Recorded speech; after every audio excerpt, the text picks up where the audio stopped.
Hello നമസ്കാരം. JSK Janaki V versus state of Kerala. இந்த படம் எனக்கு பிடிச்சிருக்கா பிடிக்கலையான்னு அப்புறம் சொல்கிறேன். படத்தை பற்றி எல்லாம் நான் பேசுகிறேன். அது பேசுகிறதுக்கு முன்னாடி எனக்கு எஸ்ஜே பற்றி கொஞ்சம் பேசணும். நம்மளோட சூப்பர் ஸ்டார் சுரேஷ் கோபி.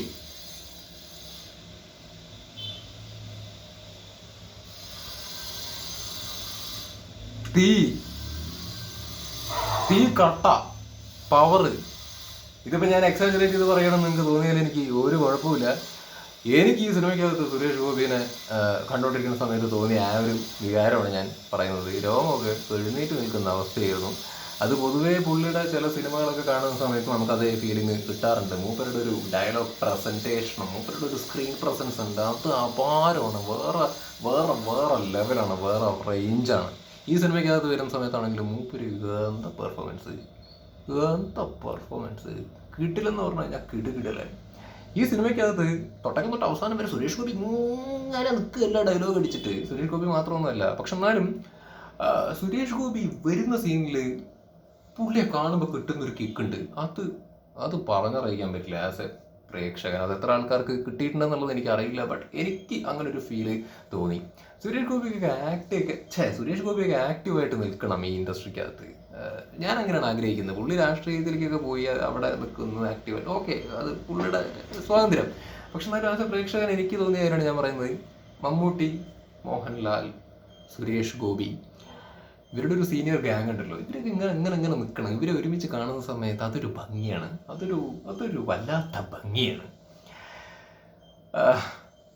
ഈ സിനിമയ്ക്കകത്ത് മറ്റേ സിനിമ കണ്ട ആൾക്കാർക്ക് അറിയാം, ഫസ്റ്റ് ഹാഫിൻ്റെ അകത്ത് മറ്റേ ഇൻ്റർവെല്ലിന് തൊട്ട് മുമ്പ്, അത് ഇൻ്റർവെൽ സീന്, കുറച്ച് സീനുകളുണ്ട്. കോർട്ട് റൂമിൽ നടക്കുന്ന സീനാണ്. എന്താ ഡയലോഗ് പ്രസൻറ്റേഷൻ! ചില സമയത്ത് വരുന്നൊരു മോഡുലേഷൻ ഉണ്ട് ഈ ക്വസ്റ്റ്യൻ ചെയ്യുന്ന സമയത്തൊക്കെ. എന്തൊരു സ്വാഗാണെന്നേ, ഒരു ഓറാന്നൊക്കെ നമ്മൾ പറയത്തില്ലേ, ആ ഒരു ലെവൽ എനിക്ക് ഫീൽ ചെയ്തു. ഞാൻ വീണ്ടും പറയണു, ഈ സിനിമയ്ക്കകത്ത് മുഴുനീളം സുരേഷ് ഗോപിക്ക് മാത്രം പ്രാധാന്യം കൊടുത്തിട്ടുള്ള ഒരു സിനിമ അങ്ങനെയൊന്നുമല്ല.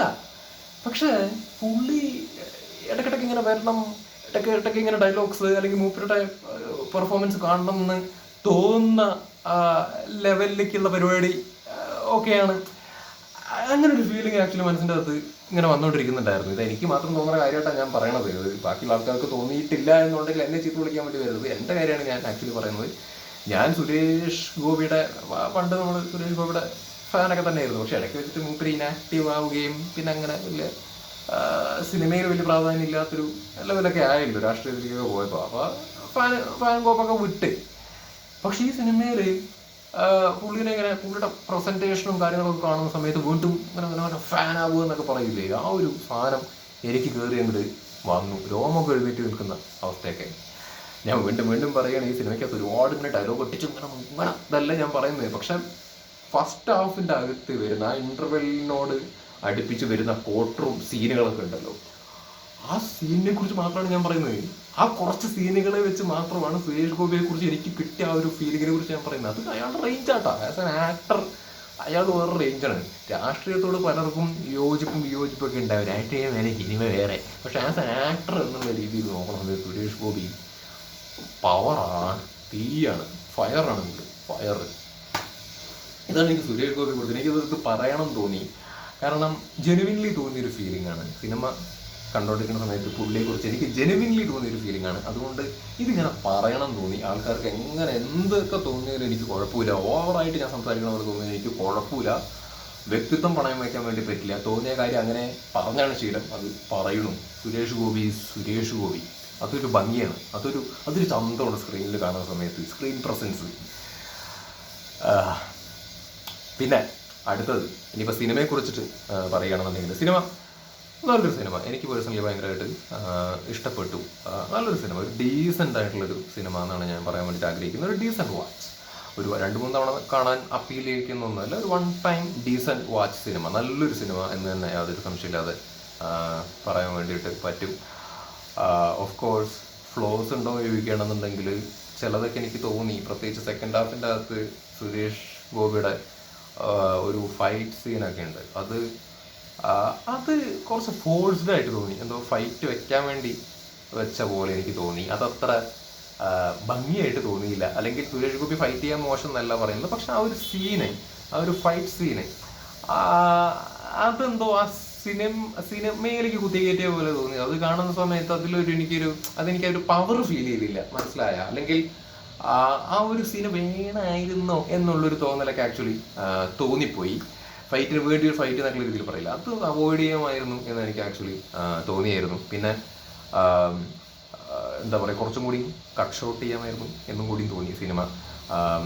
പക്ഷേ അതൊന്നും സിനിമയുടെ ഓവറോൾ നല്ലതാ കെട്ടതാന്ന് ചോദിക്കുന്ന സമയത്ത് നല്ലതാണ് എന്ന് പറയാൻ ബാധിക്കുന്ന തരത്തിലുള്ള ഫ്ലോസ് ഒന്നും അല്ല ആക്ച്വലി അത്. പക്ഷെ കുറച്ച് കട്ട് ഷോട്ട് ചെയ്യാവുന്ന ഒരു ലെവലിലേക്ക് കൊണ്ടുവരാമായിരുന്നു എന്നെനിക്ക് ആക്ച്വലി തോന്നിയായിരുന്നു. അതൊന്നും നെഗറ്റീവ് അല്ല സിനിമ. അതാണ് ഞാൻ പറഞ്ഞത്, ഡീസൻ്റ് ആയിട്ടുള്ള ഒരു വാച്ചാണെന്ന് പറയാൻ കാരണം അതുകൊണ്ടാണ്. പിന്നെ അനുപമ പരമേശ്വരൻ, മാധവൻ്റെ കാര്യം ഞാൻ പറയാം. അനുപമയെ കുറിച്ചിട്ട് പറഞ്ഞോട്ടെ. അനുപമ ഇതിനു മുമ്പ് ഏതായിരുന്നു ലാസ്റ്റ് അഭിനയിച്ച മലയാള സിനിമ? എനിക്കറിയില്ല, if I M wrong please correct me.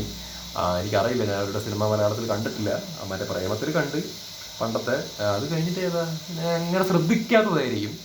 അവരിതിൻ്റെ അകത്ത് അടിപൊളിയായിട്ട് ചെയ്തിട്ടുണ്ട് കേട്ടോ. കിടിലൻ, നല്ല പെർഫോമൻസ്, ഗംഭീര പെർഫോമൻസ്, നന്നായിട്ട് ചെയ്തിട്ടുണ്ട്. നല്ല രീതിയിൽ അറിയാം, അവർക്ക് അഭിനയിക്കാൻ അറിയാം. നല്ലൊരു ആക്ട്രസ്സാണ്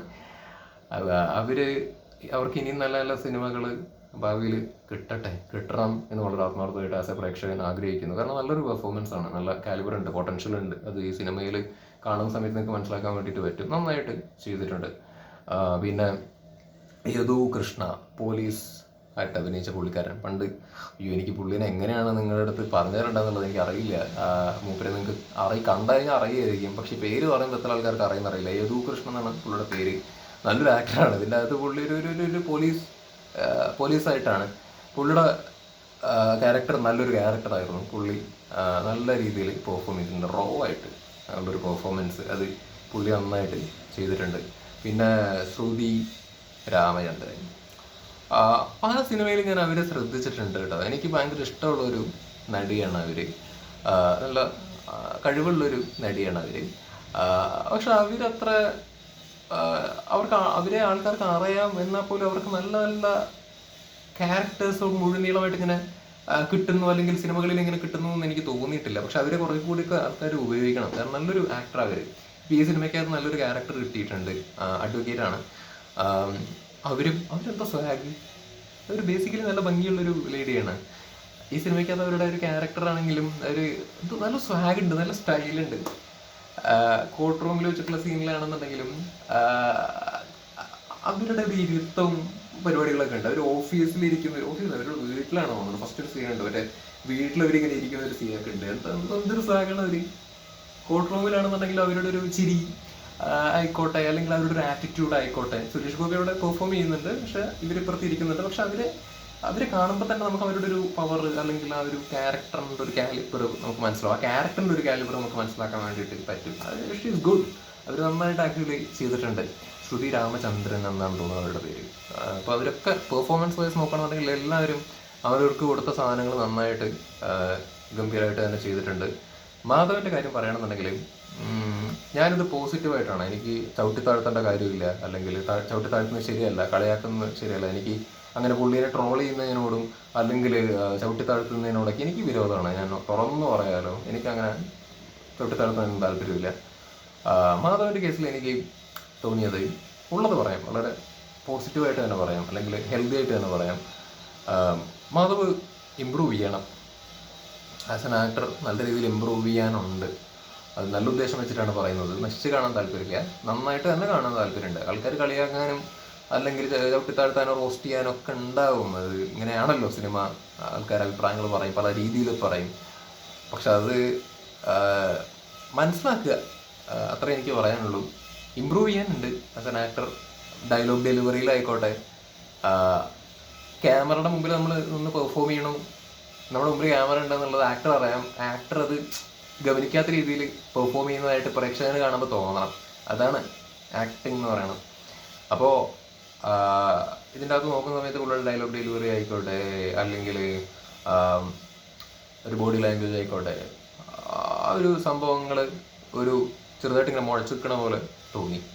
ബാക്കി എല്ലാവരുടെ പെർഫോമൻസ് ഇങ്ങനെ ഗംഭീരമായിട്ട് നിൽക്കുമ്പോൾ മാധവന്റെ മാത്രം ഇങ്ങനെ ഒരു ചെറിയൊരു സാധനം എല്ലാവരുടെയും ഇങ്ങനെ ഗംഭീരമായിട്ട് എല്ലാവരും അടിപൊളിയായിട്ട് ഇങ്ങനെ ചെയ്തു പോകുന്ന സമയത്ത് ഒരാളുടെ ചെറുതായിട്ടൊന്ന് വീക്കാവുന്ന സമയത്ത് അത് എടുത്ത് ഹൈലൈറ്റ് ചെയ്ത് കാണിക്കും. അപ്പോൾ അത് മാധവന്റെ അങ്ങനെ എടുത്ത് കാണിക്കുന്നുണ്ട്. അപ്പോൾ അതുകൊണ്ടാണ് പറഞ്ഞത് കുറേ ഇമ്പ്രൂവ് ചെയ്യാനുണ്ട്. അതിന് വരും സിനിമകളിലൊക്കെ നന്നായിട്ടൊക്കെ ആക്ച്വലി വരട്ടെ. ഇത് പറയാൻ കാരണം എന്താ വെച്ച് കഴിഞ്ഞാൽ അതിൻ്റെ ഓഫ് നെപ്പോസ് ആണ്. ഇവിടെ കുറേ നെപ്പോസ് ഉണ്ട്. നെപ്പോസ് പക്ഷെ കയറി വന്നിട്ട് നന്നായിട്ട് പെർഫോം ചെയ്യുന്നതുകൊണ്ട് ഇൻഡസ്ട്രിയിൽ നിലനിൽക്കുന്നുണ്ട്.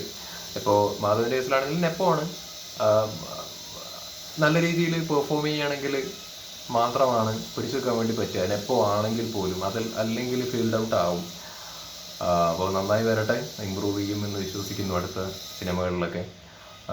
കാര്യം ഇവിടെ ഒരുപാട് ആളുകൾ ഇൻഡസ്ട്രിയിലേക്ക് കയറാൻ വേണ്ടിയിട്ട് ആസ് ആൻ ആക്ടർ കയറാൻ വേണ്ടിയിട്ട് ആഗ്രഹിച്ച് തെണ്ടി നടക്കുന്നവരുണ്ട്. പട്ടിയെ പോലെ അലയുന്ന ആൾക്കാരുണ്ട്. ഓഡീഷൻസ് അത് ഇത് മറ്റത് മറിച്ചതെന്നൊക്കെ പറഞ്ഞിട്ട് കിട്ടാതെ പണ്ടാറടങ്ങിയിട്ട് ഇരിക്കുന്നുണ്ട്. അപ്പം അത്രയും ടാലൻസ് വെളിയിൽ നിൽക്കുന്നുണ്ട്.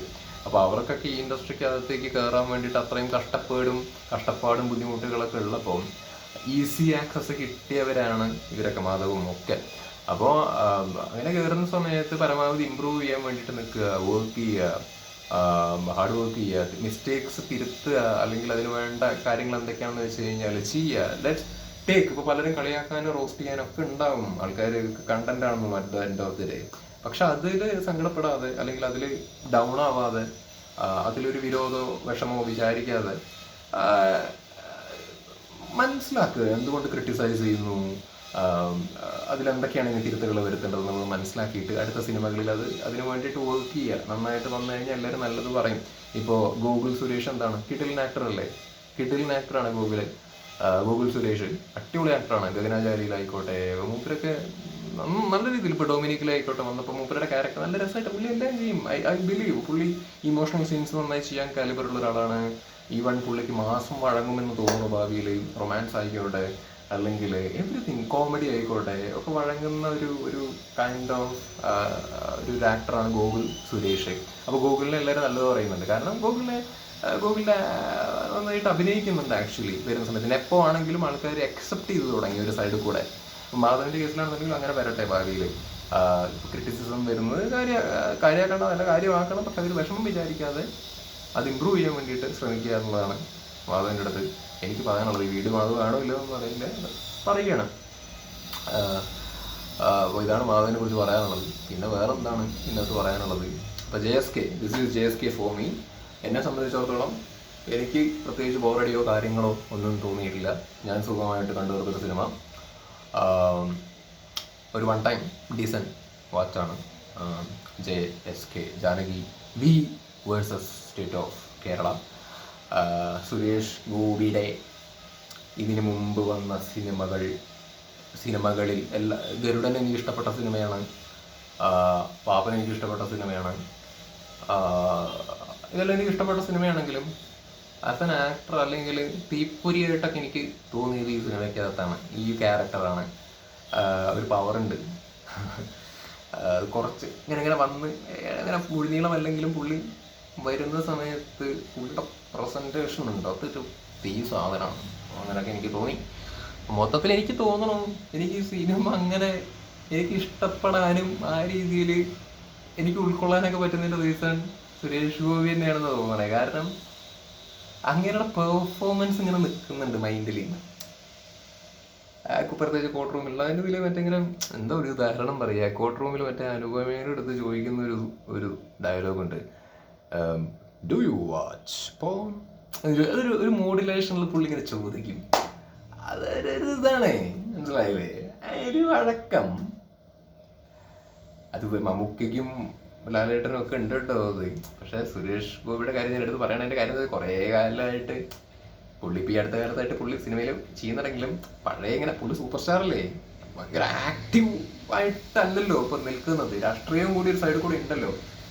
പക്ഷേ സുരേഷ് ഗോപിയുടെ ഈ ഒരു വശം സംസാരിക്കണമല്ലോ. അപ്പം ഞാൻ അതുകൊണ്ട് എടുത്ത് പറഞ്ഞതാണ്. ഇത്രയേ ഉള്ളൂ.